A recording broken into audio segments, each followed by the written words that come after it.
ꯃꯌꯥꯝꯕꯨ ꯊꯣꯏꯕꯤ ꯀꯩꯁꯥꯝꯅ ꯇꯔꯥꯝꯅ ꯑꯣꯛꯆꯕꯒ ꯂꯣꯏꯅꯅ ꯏꯀꯣꯛꯅꯣꯅ ꯈꯨꯔꯨꯝꯖꯔꯤ ꯉꯁꯤꯁꯨ ꯃꯍꯧꯁꯥꯒꯨꯝ ꯃꯌꯥꯝꯒꯤꯗꯃꯛꯇ ꯌꯥꯝꯅ ꯅꯨꯡꯉꯥꯏꯔꯕ ꯐꯨꯡꯒꯥ ꯋꯥꯔꯤ ꯑꯃ ꯄꯨꯗꯨꯅ ꯂꯥꯛꯆꯔꯤ ꯋꯥꯔꯤ ꯑꯁꯤꯕꯨ ꯊꯥꯕꯤꯔꯛꯄꯅ ꯆꯦꯡ ꯃꯤꯇꯩ ꯍꯧꯖꯤꯛ ꯃꯌꯥꯝꯒꯤ ꯃꯐꯝꯗ ꯋꯥꯔꯤ ꯑꯁꯤ ꯈꯨꯗꯣꯜ ꯇꯝꯖꯔꯤ ꯃꯌꯥꯝ ꯄꯨꯟꯅ ꯇꯥꯃꯤꯟꯅꯔꯁꯤ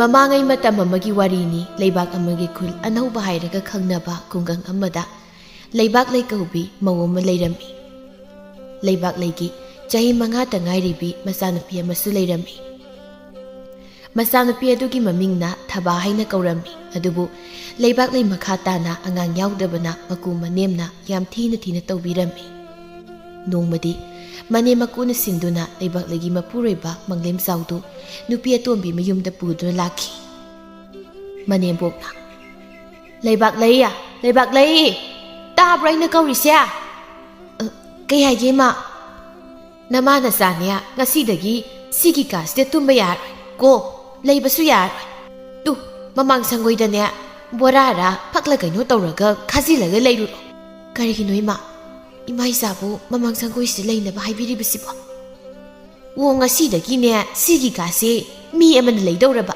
ꯑꯗꯨꯒꯤ ꯀꯅꯥꯅꯣ ꯏꯃꯥ ꯑꯩꯒꯤ ꯀꯥꯁꯤꯗ ꯂꯩꯗꯣꯏ ꯃꯤꯗꯨꯕꯣ ꯅꯪ ꯋꯥꯍꯪ ꯌꯥꯝꯅ ꯍꯪꯅꯤꯡꯕ꯭ꯔꯥ ꯍꯥ ꯅꯪ ꯅꯆꯤꯟꯕꯥꯟꯗꯨ ꯊꯥꯖꯤꯜꯂꯧꯔꯣ ꯑꯩꯅ ꯂꯩꯕ ꯌꯥꯔꯣꯏꯗꯅ ꯅꯄꯥꯝꯗ ꯅꯆꯥꯅꯨꯄꯤꯗꯨ ꯄꯨꯔꯒꯅꯦ ꯍꯟꯈ꯭ꯔꯣꯁꯨ ꯌꯥꯗꯦ ꯏꯀꯥꯏꯕꯅ ꯈꯪꯗ꯭ꯔꯤꯕ ꯋꯥꯍꯪ ꯍꯪꯕꯅ ꯀꯜꯂꯤꯕ ꯊꯕꯥꯅ ꯑꯕꯣ ꯀꯔꯤꯒꯤꯅꯣ ꯑꯩꯒꯤ ꯏꯃꯥꯗ ꯑꯗꯨꯃꯥꯏꯅ ꯉꯥꯡꯕꯤꯔꯤꯗꯤ ꯇꯥꯅꯤꯡꯗꯦꯍꯦ ꯑꯕꯣꯛ ꯍꯥꯏꯅ ꯀꯧꯔꯛꯀꯅꯨ ꯑꯩꯉꯣꯟꯗ ꯑꯩ ꯅꯪꯒꯤ ꯅꯕꯣꯛ ꯅꯠꯇꯦ ꯅꯪꯒꯤ ꯅꯕꯣꯛꯇꯨꯅꯦ ꯅꯃꯥꯒꯤ ꯃꯄꯥꯝꯗ ꯂꯩꯕꯅꯤ ꯁꯤꯅꯝ ꯅꯝꯕꯤ ꯑꯃ ꯃꯃꯥ ꯅꯪꯕꯨ ꯍꯧꯖꯤꯛ ꯐꯥꯎꯕ ꯃꯃꯥ ꯃꯆꯥꯗꯣ ꯀꯥꯗꯨꯗꯒꯤ ꯇꯥꯟꯊꯣꯛꯇ꯭ꯔꯤꯕ꯭ꯔꯣ ꯅꯆꯥꯅꯨꯄꯥꯗꯤ ꯂꯥꯛꯄꯨ ꯂꯥꯛꯑꯅꯤꯅꯦ ꯅꯣꯏ ꯑꯅꯤ ꯍꯧꯖꯤꯛ ꯐꯥꯎꯕ ꯀꯥꯁꯤꯗꯒꯤ ꯊꯣꯛꯇ꯭ꯔꯤꯕ ꯊꯣꯛꯇ꯭ꯔꯕꯗꯤ ꯁꯪꯒꯣꯏꯗ ꯐꯥꯎꯕ ꯂꯩꯍꯟꯖꯔꯣꯏꯍꯦ 이수 누빠수 삐붕암다바 아두가 마카탄 안강수 복로로이다바 낭나 юм시 레이라가 까리 까나더리게 너희나 마나 사부디냐 헉동 오늘 너희번에 해나 파이예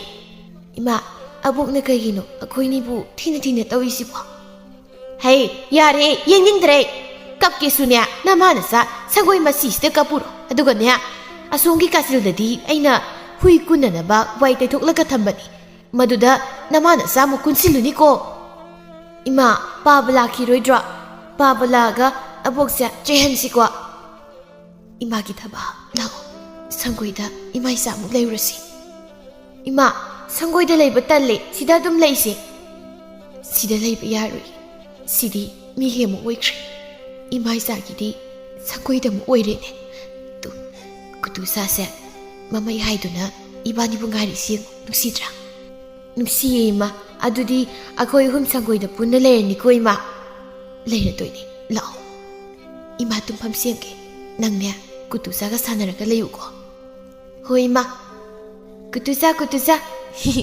nya nungsi kutusase manembokna phi phabaga puthokanuko hanagi aman arak leibado aduda tum sakta asiga ikaibana khangjiba asuk yamna sakro leibiranu na tanbabu supchat exatem hey satpham di leitana mapam haira mamaga mapagan hinglingai dadi chatlamido hojikti mama mapasu ngana sidokre mabungni na tawri singdusu mabu phatkidra mangakta khara babam yawbaduna nisa saina puraga tanthok pikre madudabu masigi mama masasina kamain leiruni baba ima aina leiriba mafam ase aigi ipurebagi yumtani masida aina leibada imaga babagana asu yamna sarisi karigino mama nusidaba mausa masinga kumaini nang to purusone hawjikti puba yararoi nasa nupaga namau nupiga laani ye kari haiba ima moi mapabu nupi ma puraga laklani haiba hoi laani ye aduna ne namana sa sangoida tanthoklis hayengdagi namana sa nabani tangne tongana su saradabani khangu hai mau nang suna hawi nasa nupi si puraga nayum pangiga pankrone namana sa sina nungaina legadaba gi musida yamna yetlene amu kapsingna khre tawrise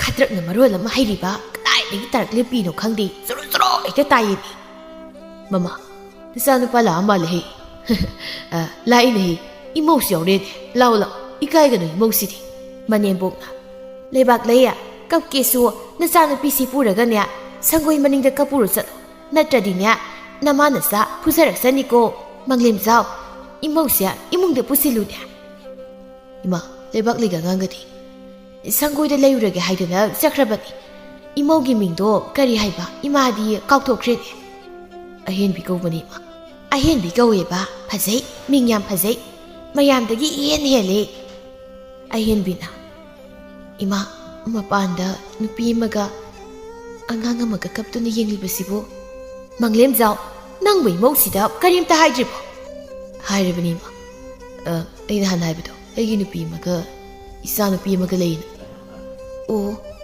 미나이군바니다 라이박 피다나 누피 아흐네 하이다나 야다다나 하이리바니 하우직디 낭 락라바니나 마마마사세 사이크라다바니 아도 이몽다 이마가 와리 사루실라오 모이마빠 통실로 신비로 이카이 칸다비 아묵 장가까니에바 이카이 칸다바미 레이박 레이 마사 누피도 꼰두나 아힝두마 히힉 라우나 상고이두다 갑람미 농안바가 마넴복나 아묵 마마마사도 이몽데 상한다나 상고이다 동안나 아묵 비자바다 나타나 얌티나 옷비람미 타바 픽자라바수 마마다 모이나 떠리브싱두 로이나 우람미 타크라기 마뚱다디 상고이다 레미나리바 후이구투 사도 마비 파두나 타바가 산나두나타 레이람미 레이박 레이나 타바 라오네야 이마 탱에 라이마 구투자 낭실라 이마 ngasina kadayda amuk thabak sudoino ada singyadani nangbu ima ngai bu wagadro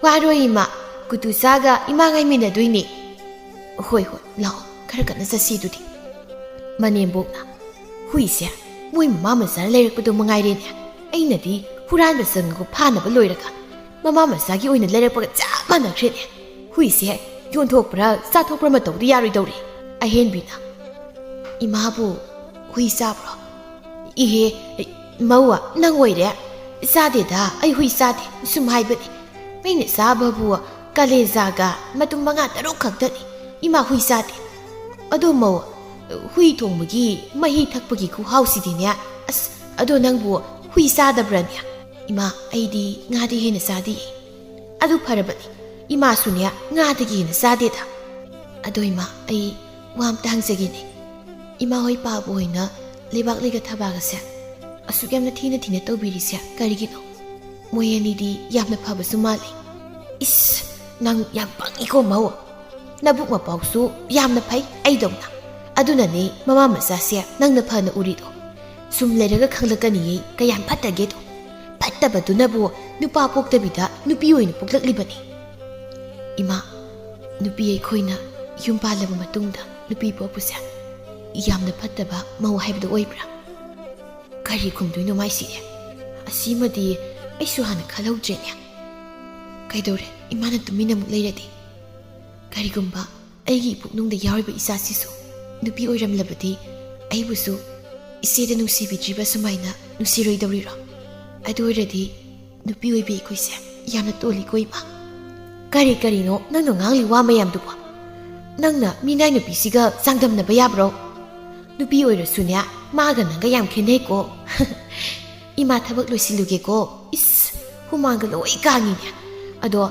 까리군바 아헨비 양강시수 누비 오이럼나버디 이사망렘 자우세 누비 묵티엔가 도리버디 아두가 마수 마밤다 야드라가나 상고이데 레이자레다나 아헨비나 망렘 자우나 마나하나 이세기 마름다 마옓생 하람나버디 ayumsida mahoyna laksaram loidabani ko atuga iso aphabi nupi madinate matu masa leire khangna yumsida mo oiduna aina lakpa haibase ai asoibani adubai isi gangang sigadadi kaidongnungta phattaba tawri ko somdana leibak laina lawkum liba yumbugi nupi duna leibak lagi wari khangladuna leibak leiga masa nupi thajagado yamna nungsi birami leibak leya nasigidi lusinaba tawrasi lao awatpudu thanamo hayeng oina lusilasi isia yamna ngalliwa mali mi ete kanamta su kanatri hoinya kharabudi ngalli adur su lusilasi nasanu pisi wabana loiramlani tawrisi ꯉꯁꯥꯏꯗꯒꯤꯅꯤ ꯃꯥꯅ ꯂꯧꯔꯤꯁꯤꯗ ꯍꯨꯏꯁꯤꯒ ꯂꯩꯔꯤꯁꯤ ꯑꯩꯗꯤ ꯅꯣꯏꯅ ꯃꯥꯅ ꯆꯥꯁꯦ ꯅꯨꯡꯁꯤꯕꯅꯁꯨ ꯂꯣꯏꯔꯦ ꯑꯗꯨ ꯂꯩꯕꯥꯛ ꯂꯩ ꯅꯆꯥꯅꯨꯄꯤꯁꯦ ꯃꯥꯡꯂꯅꯤ ꯑꯗꯨꯅ ꯃꯤ ꯑꯣꯏꯅꯕ ꯁꯦꯝꯁꯤ ꯍꯌꯦꯡꯗꯩꯗꯤꯅꯦ ꯑꯩꯈꯣꯏꯗ ꯑꯌꯨꯛ ꯊꯥꯔꯛꯑꯣ ꯑꯩꯒꯤ ꯏꯀꯨꯕꯣꯛꯀ ꯏꯅꯦꯕꯣꯛꯀꯗꯣ ꯖꯒꯣꯏ ꯂꯤꯂꯥ ꯏꯁꯩꯗ ꯂꯩꯕꯥꯛ ꯑꯁꯤꯒꯤ ꯃꯃꯤꯡ ꯂꯩꯔꯕ ꯉꯥꯛꯇꯅꯤ ꯑꯗꯨꯅ ꯈꯨꯜ ꯀꯌꯥꯗꯒꯤ ꯃꯍꯩ ꯇꯝꯕ ꯑꯩꯈꯣꯏꯗ ꯂꯥꯛꯅꯔꯤꯕꯅꯤ ꯑꯗꯨꯅꯅꯦ ꯅꯆꯥꯅꯨꯄꯤꯁꯤꯁꯨ ꯑꯩꯈꯣꯏꯗ ꯊꯥꯔꯛꯎꯀꯣ ꯏꯆꯦ ꯑꯩꯕꯨ ꯅꯆꯥꯅꯨꯄꯤꯒꯤꯗꯤ ꯑꯇꯃꯟ ꯑꯝꯇ ꯂꯧꯔꯣꯏꯅꯦ ꯏꯃꯥꯒ ꯄꯥꯕꯒꯗꯣ ꯑꯩ ꯍꯥꯏꯅꯒꯦ ꯅꯪꯕꯨ ꯅꯆꯥꯅꯨꯄꯤꯁꯤꯁꯨ ꯅꯪꯒꯨꯝꯅ ꯋꯥꯍꯟꯕ ꯄꯥꯝꯕ꯭ꯔꯣ ꯂꯥꯛꯑꯣ ꯆꯠꯅꯅꯦ ꯋꯥꯔꯤ ꯁꯥꯟꯅꯔꯁꯤ ꯑꯩꯈꯣꯏꯗ ꯑꯗꯨꯝ ꯀꯥꯔꯁꯤ ꯂꯥꯛꯑꯣ ꯅꯃꯥ ꯅꯆꯥꯒꯤ ꯆꯦꯡ ꯍꯋꯥꯏ ꯈꯔ ꯄꯨꯈꯣ ꯂꯧꯕꯨꯛ ꯀꯨꯝꯕꯒꯤ ꯁꯦꯜꯗꯨꯗꯤ ꯍꯌꯦꯡ ꯂꯧ ꯁꯦꯝꯕꯁꯤ ꯂꯣꯏꯔꯒꯅꯦ ꯄꯨꯟꯅ ꯁꯦꯟꯐꯝ ꯈꯪꯅ ꯑꯩ ꯄꯤꯔꯒꯦ ꯊꯕꯥꯅ ꯏꯃꯥ ꯂꯣꯏꯔꯕꯣ ꯂꯣꯏꯔꯦ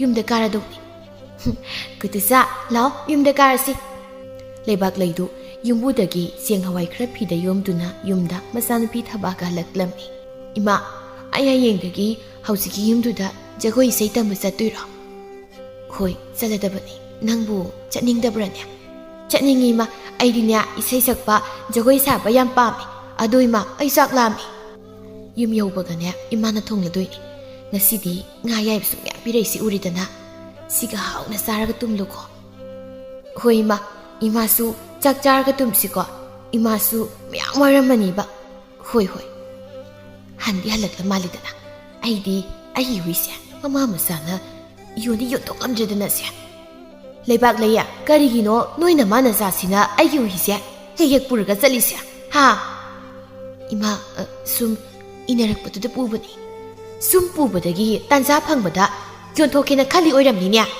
ꯍꯌꯦꯡꯗꯒꯤꯅꯦ ꯑꯩꯒꯤ ꯍꯨꯏꯁꯦ ꯍꯦꯛ ꯄꯨꯔꯒ ꯆꯠꯂꯕ ꯅꯃꯥꯅ ꯆꯥ ꯑꯩꯅ ꯀꯩꯗꯧꯒꯦ ꯑꯕꯣꯛꯁꯦ ꯑꯩꯒꯤ ꯏꯃꯥ ꯍꯦꯛ ꯎꯕꯒ ꯃꯔꯝ ꯂꯩꯇ꯭ꯔꯁꯨ ꯈꯟꯅꯕ ꯑꯗꯨꯝ ꯍꯧꯗꯨꯗ ꯇꯧ ꯂꯩ ꯑꯕꯣꯛꯇ ꯅꯠꯇꯦ ꯄꯨꯄꯨꯁꯨ ꯄꯥꯕꯁꯨ ꯀꯔꯤꯌꯦꯕ ꯍꯧꯖꯤꯛꯀꯤꯗꯣ ꯍꯥ ꯑꯉꯥꯡ ꯁꯣꯏꯅꯥꯎ ꯅꯪꯁꯨ ꯅꯃꯥꯅ ꯑꯐꯕ ꯑꯃꯠꯇ ꯇꯝꯕꯤꯗ꯭ꯔꯃꯤꯅ ꯅꯃꯥꯗꯒꯤ ꯅꯪꯅ ꯍꯦꯟꯅ ꯖꯨꯒꯣꯠ ꯆꯥꯔꯣꯏꯗꯧꯔꯤꯅꯦ ꯊꯕ ꯑꯕꯣꯛꯇ ꯆꯤꯟ ꯈꯨꯝꯒꯅꯨ ꯂꯥꯛꯑꯣ 이마네 이루자라가 이삭이 싹 통비르게 하이 싹 통부가 라이 이싱 홀람고 싹상다수 꼴릭 아마무 마야 아마수 라이버니 아두수 팽독람고 나트라디냐 상고이데 레비 야르고 어버 호이디 팽 뭐야드라 아이 마사 나북덕이 와나 가레이니 강드라 아시게 앙시드냐 굿빈 푸라게 다이 아헨비나 이마 가리기노 앙앙도 부비게 떠리부두바 아헨비야 낭부 하이 항시땅아이 앙앙 우나가도바 ꯑꯗꯨ ꯑꯣꯏꯔꯗꯤ ꯏꯃꯨꯡꯗ ꯄꯣꯊꯥꯔꯒ ꯑꯗꯨꯝ ꯂꯩꯕ ꯌꯥꯗꯕ꯭ꯔꯣ ꯆꯪꯉꯣ ꯏꯃꯨꯡꯗ ꯆꯪꯉꯣ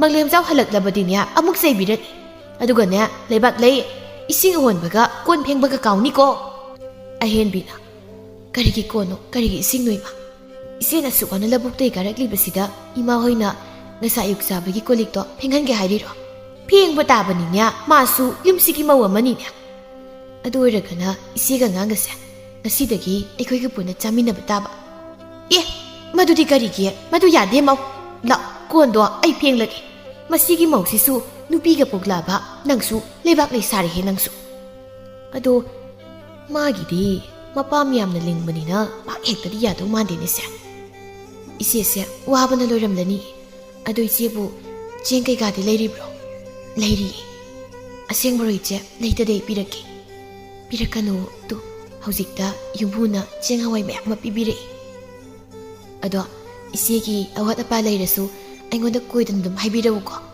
होय हाइरके अदो नंगबु मपान गे याम थोकनुने तु को तौरबदि फतेने होइचे थबा नंगबु इमागी मतुंग इनबदो वाद्रो हयेंदगी इमानु थबुक चलिङैदा अइगा लेहौसिदना वादि मातो अइगी नाक्ता इमाबु लेरबा अइदि सुवावाबिदे अदुदि इमा सिलुना तौको तौनिना इमा तोनी फई को इमा तोनी फई लाओ मनेम्बोकना अइना खलिसिका मसिगी मवतोन बिसना तौथोरेसिको तोंना खेनख्रेदा माना सुमाइना सो कनखलगा लेरबदी लेबाक लेगी मामसासे अइगी युमसिदगी तांथोकपा यारोइने गिदा अइगी मवतोन बिसे लेबाक ले इरु माइथाजदुना चाइसांग थोंदुना नसानुपि थबागा चामिनदुना पोथानबा तौरिङै मंगलेमजाव हिदाक गाउदुन हलक्लगा लेबाक लेदा खनबा हौदुना मुख फुबिरम्मी Manglem zauna leibak leifubuda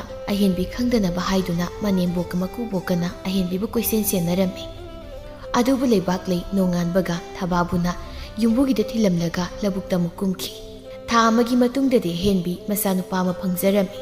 Aduna manembok makubok amadi manglem zau hoidi haraubada loirami.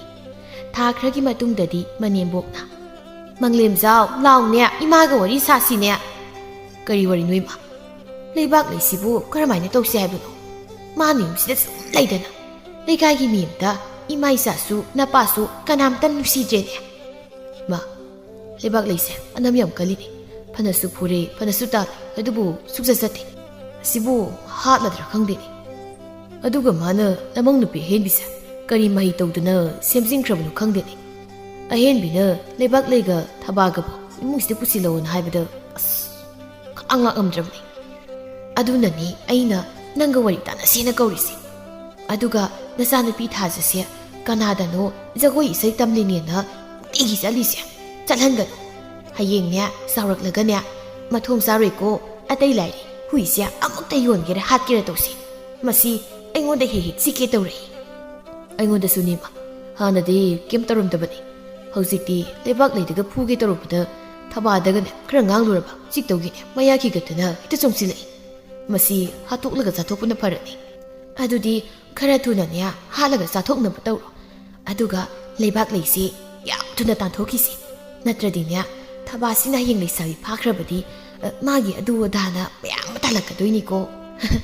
Hausiktinya isunu pama phangbasimu harauba leitre. Hoima aikoigi idi mutlaroi. Ado manglem zau huido hanamu tapullaganya thamhauruso chat natradi hayeng mama masagi matung inaraganya amu sakibana hanieba. Hoima huisi punsilaga thamhaurage aduga hayeng bora dapchilaga puraga imanabisinga chathokluge. Adudi kona mada imagi mahi khra purau hai hui thongbagi mahi thaktaba kuire.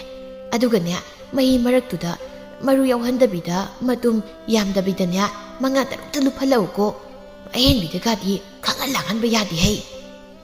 Hoima imana pamlibudo ai bab tare. Adudi aisu napag wamta tanaruke. Ha mau phattaba leibase yamna waida. Amasisu phattabagi matau som tamaktananya sum nusira oidawri. I karaktananya isu nupasila horaga masu tangthokhibra khangponti. Manglem zauna kutusa aini he nganganu ne. Sidi phaba yadene kamai phani sidi. Masi singai baksin kallaga atukani gomse. Leibak leina moi mapa karino huido tawbiribaduba. Oh yam pare nang tholakpa se hui se tharishna pullagane amta pharula adugane ukhungsida kisilaga thap aini phaba yatre. Masi guisina migi yenganu yam saramale mina ngonda wayam ngange. Charamoida aikoigi huisidi migi yenganu kaisu chabu huinate. Pada pause numidang pullaga thamaga ayo yukta thadoksi. Leibak leina manglim zauda thajaduna huidu punsilami. Ado hayeng ayukti huisi thadokpiyu ko aikoigi huisina kaidawnungda migi yenganu sadabani. Nangna kari khangdana ngangni ha yari chakro adugane hayengdagi thabase kari noigi jagoi saitam chalibido chatpa yaroi. Karigino aigi sa thabana jagoi saitam chalibase yaroina haibiride. Aina yaroidi yaroi. Sida walo wam khatar ka mama ini yadana tamaliba mahisipu karigi noina thingba yabra. Ai si magi mapani ne aduna aina wamu haikhrabdi loire. Masida nasilam khumadi ne nang asi ai khuta soina sirani. Thabana ima nang kaida leige. Ima sida leiye nang tumlamo thaba. Moi mapana thabase nangina san hairaga karigino imai sapu mapana minai makumna inthoktuna thambiribase. Masi handak aina kaya phudabasida masinga khumba yam hairamine mase ha adudi ngasidi mu phubu tareduna huiga loida singai baksina nanga nang tu phuge. Ayo ima ayo karino moi ma babu nga horabro ayo ima ai sire Thabana ima kaidaurage ima nang kaidaurage. Is Hidi leibak legi makoksida kankhra malene. Sibu sira jalane. Ima Ima haugatlo. Ima, nang kaidaurage ima. Ima. Papa, ima siigak ngaire. Ima. Ima, nang haugatlo ima. Sidi, ichalaurage. Manembokna. Kaidaunarajatnone. Phusanu khama sutang sangoi. Angang si khugapse nahan khaiga manadeda. Ima, Baba, karigino thabana kapisibo. Nang tholakanuko ima yengke. Karigino nang na kana kaplibadubo. Namada sirabo ha adumaina kaplibadubo. Apo, ai ima se haukhalo yakidri apo. Is kaino tawriside. Makubokna kaidawre mama. Kharatuna lawu moi mapa is soiduna sidi dosa taba taridana. Ahenbina. Ima, kaidaurage, thaba, kaidaurage, nangna, atukana kaplibadubo. Ahina, nang tholakaduna haiba natro. Imlona basingna. Kari tawba yarage ne he, angangduna, atukana kana kaplibadubo. Manembokna, as, karmay tawni sidi, milo isangeni sidi. Ahenbina, kari matawni sidi, isi, as, makok si ingakta, sibu kamay na to. Baba, amay bang takaw birusuo. Thabana. Imaton, Papa na imagi makokta, China kalamine. Manembokna. Nati he, matanda tuzabaniya. Angang na masin tira na. Ahenbina. Papa, amay bamta tuna kobiruso. Papa si tabi trabuta isipa. Hoy, ikaw rake. Amay ba ko busaraga, iktahalak na roigi daiso. Makubog do toksinaraga siyankre, ado yumlo na ba misingduna, laybak laylaw katuna, makokto. Pina pazan yesinduna, kanabu honarabaso, laybak lay kanmangamdan thaway takirami. Aduna, kulay kagi miyamduna saudana, manglimzaw paraga warakpa, aduga, kaysum sangda, mapunsi supa tamnaba, kunungda pibahay ng warip na rami. Pausi, laybak lagi mabung, yumdagi tantokraba, mabung dusu tarami. Asum na thakra hawkri, manglimzaw tiba kangkijri, aduga, Ahenbina thababu magi manakta pusinduna thambirami. Ahenbina, thaba, nang mo kaidaurage. Ngasi sumangda, imala ambro. Hoy, imaton. Ay bugondo nagkapambe. Kapkanuse, ado nang bu, imana pamzaramba, zagoy isayse, toklage hariro. Hoy, imaton. Ay imana pamzaramba se, may pagtripo. Ay tangkini. Aduga karigi hauzik phawu satriba. Hayengdagi sado ko imatona nungtigi thinbusu lawbusu tobirake yabro. Hoi imaton. Manembokna. Karmai tawni. Laybak lagi masase mausini imungse pusilaga so tamlabadi yaroimi. Aduga ai isa nagpa maglimsawduna karay tana sengkrabado. Mawa mapawka amata takidrabasiwa. Natraga mina paraga hatopikhrabazala. Maglimsaw na tiba khangdrabaso. Ahenbisidi karimta khandabida nungainabu leiba ngamine. Masipumba thabasina magi manakta adum thambadaginiko. Thabase makhongla makhutla mathudiklaga mamampa leksadraba moi mayam thamhamduda pithokrake. Mama kari mukhalibano aina ngasai di kawusu ta tadribisibo. Ai wakhal yamna khali moi mapa. Kari wakhala mukhaliba nangnabu wakhala makhalaklaba. Kaino mani dum tawradawni. Ado kari wakhal bu khalibano. Asibigi masanupise yumsidagi karmaina tawraka makansigina khalimni. Yare lejarasano. Mamagi haktakta nasanupado mafam marang khangdana mangkhradana. Hauzik amu nubi masaji haktakta ibanimu mangnarani. Karigi mangdoino nasanupasu mamaina phangnaba thigani. Aduga masigi angang thabasisunya yumsid leihaloi. Karigumba mana sum saroktuna Leisabi paraklabadinya isunupaga imaw henbigesu wadoini. Mana leisabi paraklabakan phawba ibani hingkidrane. Aidi hingkini nang siningladi sikro. Adugane isunupasya amanaga loiba yaroi. Taret ni pansuri phawbanya isanupase nupi thian kidoini. Nupi se nang sukpam pamdabai wani ne. Nupi pokpase aidi sukpam hek pamjatre. Nang sunupi ni kumama. Mani, adu kaidaurage, pamdradi waloi. Nangna pambado tawro. Aidi siramdai naksilaglabanina pharaga muk yenglage. Hayeng siramdaida amamga marakta olaga sitanaba.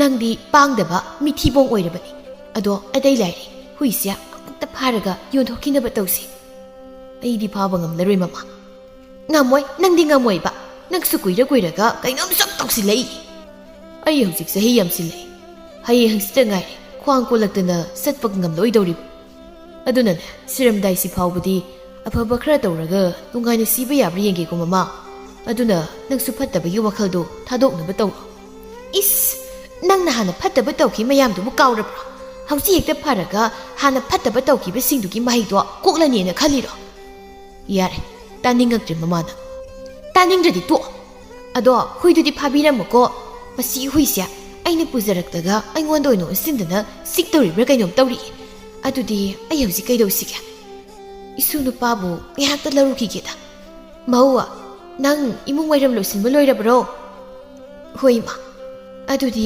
ꯑꯉꯥꯡꯗꯤ ꯇꯨꯝꯂꯤꯕ꯭ꯔꯥ ꯃꯁꯤꯒ ꯁꯥꯟꯅꯔꯤꯕꯅꯤ ꯏꯃꯥ ꯀꯗꯥꯏ ꯃꯁꯤ ꯃꯁꯤꯗꯤ ꯊꯕꯥꯒ ꯁꯥꯟꯅꯔꯤꯕ ꯊꯕꯥ ꯑꯉꯥꯡꯗ ꯑꯩꯉꯣꯟꯗ ꯄꯤꯔꯛꯎ ꯀꯔꯤꯒꯤ ꯑꯉꯥꯡꯒꯤ ꯃꯅꯥꯛꯇ ꯂꯩꯔꯤꯅꯣ ꯆꯠ ꯃꯄꯥꯅ ꯁꯥꯟꯅꯔꯨꯁꯨ ꯐꯃꯨꯡꯗ ꯀꯥꯗꯅꯒ ꯇꯧꯔꯤꯅꯦ ꯏꯃꯥꯇꯣꯟꯅ ꯑꯩꯒ ꯁꯥꯟꯅꯧꯅ ꯍꯥꯏꯔꯤꯅꯤ ꯃꯆꯤꯟꯁꯤ ꯈꯨꯝꯃꯩꯅꯤꯍꯦ ꯃꯁꯤꯁꯨ ꯃꯃꯥ ꯑꯁꯤꯕꯗꯨꯗꯒꯤ ꯍꯦꯟꯅ ꯃꯆꯤꯟ ꯀꯟꯗꯧꯔꯤꯅꯦ ꯑꯕꯣ ꯑꯉꯥꯡ ꯀꯞꯄꯦ ꯃꯈꯥꯗ ꯊꯝꯃꯨ ꯅꯪꯅ ꯊꯧ ꯅꯠꯇꯦ ꯌꯥ ꯕꯨꯕꯣꯛꯅꯤ ꯄꯝꯃꯤꯁꯦ ꯀꯩꯅꯣꯅꯦ ꯀꯟꯅ ꯀꯞꯄꯩꯁꯤꯅ ꯊꯕꯥ ꯅꯪ ꯑꯉꯥꯡꯗ ꯀꯩꯗꯧꯔꯨꯏ ꯀꯩꯁꯨ ꯇꯧꯗꯤꯌꯦꯕꯣ ꯑꯕꯣꯛꯅ ꯂꯧꯕꯒꯤ ꯀꯞꯄꯤꯅꯤ ꯊꯝꯂꯗꯤ ꯀꯞꯄ ꯇꯣꯛꯈꯤꯅꯤꯌꯦ ꯀꯔꯤ ꯑꯩꯅ ꯂꯧꯕꯩ ꯀꯞꯄꯤꯅꯤ ꯀꯥꯏꯅ ꯊꯥꯖꯤꯜꯂꯧꯔꯥ ꯅꯃꯥꯏꯗꯨꯗ ꯀꯔꯤꯅꯣ ꯏꯃꯥꯅ ꯑꯉꯥꯡꯗꯨꯗ ꯐꯨꯒꯤ ꯇꯧꯔꯤꯕꯗꯨꯕꯣ 이수ꯁꯦ ꯃꯁꯤꯒꯤ ꯍꯤꯡꯆꯥꯕꯤꯁꯤꯅ ꯀꯩꯗꯧꯔꯕꯅꯣ ꯈꯪꯗꯦ ꯀꯞꯄꯅ ꯂꯣꯏꯔꯦꯅꯦ ꯑꯗꯨꯒꯤ ꯐꯨꯒꯤ ꯇꯧꯕꯅꯤ ꯃꯈꯥꯗ ꯃꯁꯤꯒ ꯁꯥꯟꯅꯍꯜꯂꯨ ꯀꯞꯇꯅꯕ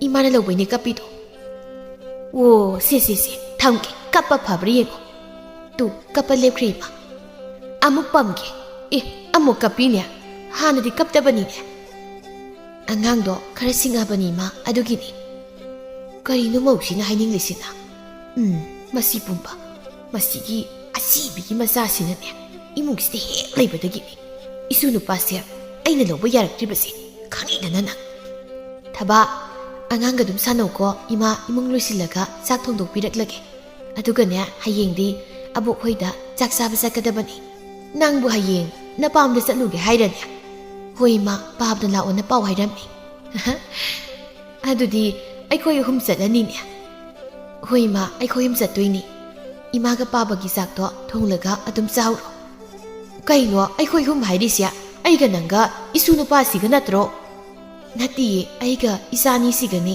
이마ꯗꯤ ꯀꯩꯒꯤ ꯂꯥꯛꯇꯣꯏꯅꯣ ꯑꯩꯁꯨ ꯂꯥꯛꯀꯦ ꯀꯩꯅꯣ ꯊꯕꯥꯁꯤ ꯄꯨꯔꯒ ꯃꯤꯅ ꯀꯩꯅꯣ ꯍꯥꯏꯅꯅꯕ ꯀꯩꯕ ꯍꯥꯏꯅꯗꯣꯏꯅꯣ 이마 ꯄꯨꯔꯒ ꯍꯦꯟꯅ ꯃꯤꯅ ꯍꯥꯏꯅꯗꯣꯏꯅꯤ ꯑꯗꯨꯅ 이마ꯗꯤ ꯄꯨꯕ ꯌꯥꯗꯦ ꯑꯩ ꯌꯥꯎꯔꯒ ꯃꯤꯅ ꯀꯔꯤ ꯍꯥꯏꯅꯗꯧꯔꯤꯒꯦ ꯑꯩꯁꯦ ꯅꯅꯦꯝꯄꯣꯛꯅꯤꯅꯦ 이ኔꯝꯄꯣꯛ ꯑꯣꯏꯕꯩꯅꯤ ꯑꯩꯅ ꯇꯜꯂꯤꯁꯤ 이마가 빠ꯕꯒꯁꯦ ꯂꯩꯀꯥꯏꯒꯤ ꯃꯤꯅ ꯑꯝꯇ ꯅꯨꯡꯁꯤꯗꯦꯅꯦ ꯃꯃꯧ ꯑꯣꯠꯄꯤ ꯃꯃꯧ ꯍꯥꯠꯄꯤꯅꯤ ꯍꯥꯏꯗꯅ ꯊꯤꯅ ꯉꯥꯡꯅꯩ ꯑꯩꯗꯤ 이마ꯁꯦ ꯑꯩꯒꯤ ꯀꯥꯗ ꯐꯥꯎꯕ ꯆꯪꯍꯟꯅꯤꯡꯗ꯭ꯔꯕꯅꯤ ꯑꯍꯥꯟꯕꯒꯤ ꯃꯧꯗꯨꯗꯤ ꯊꯤꯅ ꯇꯧꯈ꯭ꯔꯕꯁꯨ ꯅꯪꯗꯤ ꯑꯩꯅ ꯂꯨꯅ ꯇꯧꯕꯤꯔꯤꯁꯤꯗꯤ 이마 ꯃꯍꯨ ꯆꯦꯟꯕꯤ ꯂꯩꯅ ꯐꯗꯅ ꯀꯌꯥꯝ ꯀꯨꯏꯅ ꯐꯗꯣꯏꯅꯣꯗ ꯃꯃꯥ ꯅꯪ ꯏꯀꯥꯏꯕ ꯈꯪꯗ꯭ꯔꯤꯕ꯭ꯔꯣ ꯍꯧꯖꯤꯛ ꯐꯥꯎꯕ ꯈꯪꯂꯗꯤ ꯊꯣꯛꯂꯛꯑꯣꯅꯦ 이수 ꯅꯨꯄꯥꯁꯦ ꯂꯧꯍꯧꯔꯒ ꯃꯁꯤꯒꯤ ꯃꯧꯁꯤꯁꯨ ꯂꯣꯏꯁꯤꯟꯈꯤꯕꯅ ꯐꯔꯅꯤ ꯊꯕꯥ ꯊꯣꯡ ꯂꯣꯟꯁꯤꯜꯂꯨ ꯑꯗꯨꯒ ꯑꯉꯥꯡꯒ ꯁꯥꯟꯅꯔꯒ ꯂꯩꯌꯨꯀꯣ 이마 ꯆꯥꯛ ꯊꯣꯡꯂꯒꯦ ꯍꯣꯏ 이마ꯇꯣꯟ ꯀꯧꯔꯅꯨ 이마 ꯀꯧꯔꯣ ꯍꯣꯏ 이마